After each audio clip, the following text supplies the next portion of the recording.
मलकापुरातील हा पठ्ठ्या आजही लोकांना एकही थेंब पाणी न मिळवलेलं दूध उपलब्ध करून देतोय। तरी गोष्ट आहे महेश दादा यांची। तर महेश दादा यांची गोष्ट म्हणजे खऱ्या अर्थाने आत्मविश्वास, चिकाटी आणि मेहनतीचं प्रतीक आहे। शिक्षणात त्यांचा प्रवास नूतन विद्यालयात 1ली ते 10वी पर्यंतच होता। 10वी नंतर त्यांनी शाळा सोडली, पण शिक्षण थांबलं तरी शिकण्याची आणि जीवनात काहीतरी मोठं करण्याची जिद्द त्यांनी सोडली नाही। महेश दादांच्या घरात आधीपासून एक म्हैस होती। याच म्हशीच्या दुधावर घर चालत होतं। एक दिवस त्यांनी तिच्या जोडीला आणखी एक म्हैस विकत घेतली।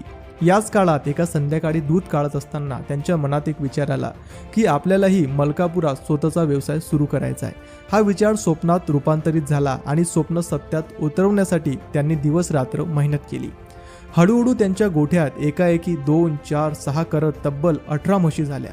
त्यांचा व्यवसाय बहरायला लागला होता, पण नियतीने अचानक एक वेगळं वळण घेतलं। कोरोना महामारी आली आणि त्यांच्या कुटुंबातील सगळे सदस्य पॉझिटिव्ह आले।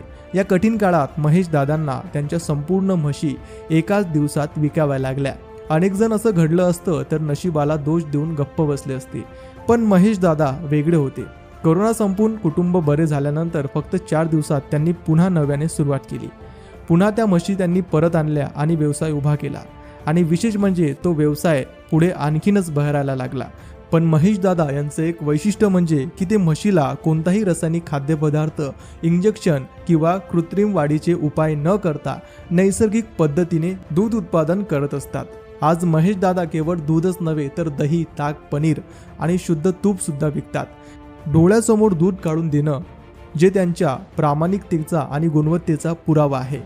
आज महेश दादा व्यवसाय सुद्धा करत आहे आणि डेअरी डिप्लोमाचं शिक्षण सुद्धा पूर्ण करत आहे। महेश दादांची कहाणी म्हणजे प्रत्येक तरुणासाठी एक शिकवण आहे।